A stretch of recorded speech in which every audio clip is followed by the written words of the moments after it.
NIA দফতরে হাজিরা ব্যবসায়ীর হাজিরা দিলেন মোমিনপুরে ট্রাভেল এজেন্সির মালিক। গুপ্তচর বৃত্তির অভিযোগে ধৃত সিআরপিএফ জওয়ান মতিরাম জাঠের ব্যাংক অ্যাকাউন্ট সূত্রে এনআইএর হানা। এনআইএর সমনে হাজিরা দেন ট্রাভেল এজেন্সির মালিক।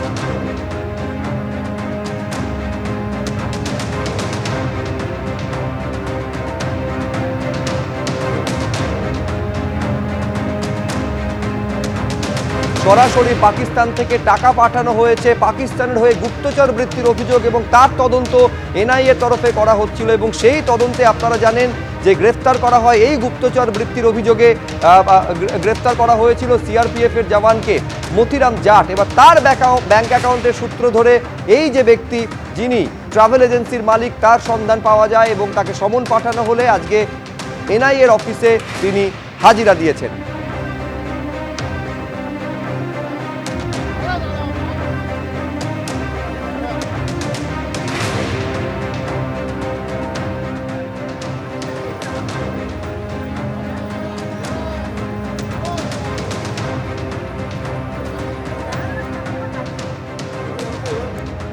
চরবৃত্তি করার জন্য কারা কারা আর্থিকভাবে লাভবান হয়েছে, কারা টাকা পাঠিয়েছে বা মিডলম্যান কেউ কি রয়েছে, এই প্রশ্নগুলোর জবাব খুঁজছেন জাতীয় তদন্তকারী সংস্থার আধিকারিকেরা।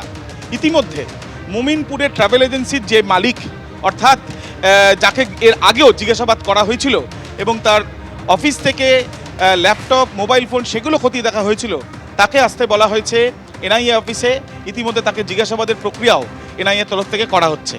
মূলত জানার বিষয় যে পাকিস্তানের কোনো এজেন্ট বা পাকিস্তানের ইন্টেলিজেন্স সার্ভিসের সঙ্গে সরাসরি রয়েছে যারা, তাদেরকে সাহায্য করার জন্য টাকার বিনিময়ে কি কোনো ছবি বা কোনো লোকেশন বা কোনো গুরুত্বপূর্ণ জায়গার বিষয় নিয়ে তথ্য কোনো ব্যক্তি কি এখান থেকে দিয়েছে, সেই বিষয়ে জানার জন্যই এই জিজ্ঞাসাবাদের প্রক্রিয়া বলে জানা যাচ্ছে।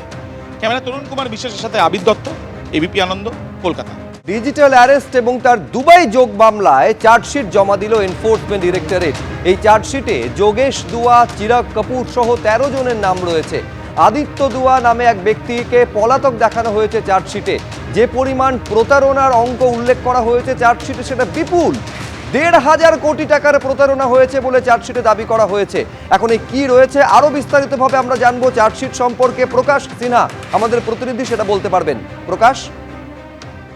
এখন শুভ্রজিৎ, বিস্ফোরক তথ্য 1,500 কোটি টাকার প্রতারণার তথ্য এই চার্জশিটে জমা পড়েছে এবং ইডি তরফে যে চাঞ্চল্যকর দাবি করা হচ্ছে চার্জশিটে যে এই গোটা যে প্রতারণা চক্র সেটা কিন্তু অপারেট করা হতো দুবাই থেকে।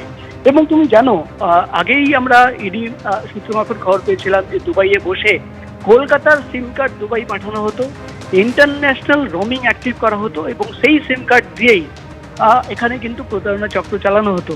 ইতিমধ্যেই আজকে চার্জশিট যে জমা পড়েছে সেখানে 13 জনের নাম রয়েছে। যে দুজনকে গ্রেপ্তার করা হয়েছিল তোমার মনে আছে, চিরাগ কাপুর এবং যোগেশ দুয়া, এই দুজনকে অভিযুক্ত হিসেবে দেখানো হয়েছে। এর বাইরেও আরো 11 জনের নাম রয়েছে।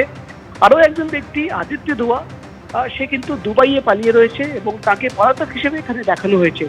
মূলত যেটা ইডির তরফে চার্জশিটে দাবি করা হচ্ছে যে 300টি ব্যাংক অ্যাকাউন্টের হদিশ তারা এখন পর্যন্ত পেয়েছেন, যে সমস্ত ব্যাংক অ্যাকাউন্ট ভাড়া হিসেবে নেওয়া হতো অল্প সময়ের জন্য এবং সেই ব্যাংক অ্যাকাউন্টের মাধ্যমেই কিন্তু এই 1,500 কোটি টাকা পাচার করা হয়েছে, ঘোরানো হয়েছে এবং সেই টাকা আলটিমেটলি কোথায় যাচ্ছে সেটাই কিন্তু এখন তদন্তের বিষয়। তদন্ত খোলা রেখেছেন ইডি আধিকারিকরা। তারা কিন্তু কোর্টকে জানিয়েছেন যে ডিজিটাল অ্যারেস্ট শুধু নয়, ডিজিটাল অ্যারেস্ট হোয়াটসঅ্যাপের মাধ্যমে যে হোয়াটসঅ্যাপ গ্রুপ খুলে প্রতারণা করা হয়েছে, সেই হোয়াটসঅ্যাপ গ্রুপের মাধ্যমে স্টক মার্কেটের মাধ্যমে যে প্রতারণা করা হতো, এই পুরোটাই কিন্তু একটা দুবাই যোগ রয়েছে এবং সেই তথ্য সামনে রেখেই কিন্তু আগামী দিনে এই 1,500 এই তদন্ত প্রক্রিয়াকে আরো এগিয়ে নিয়ে যাবে এনফোর্সমেন্ট ডিরেক্টরেট। আপাতত প্রকাশ, তোমায় ধন্যবাদ।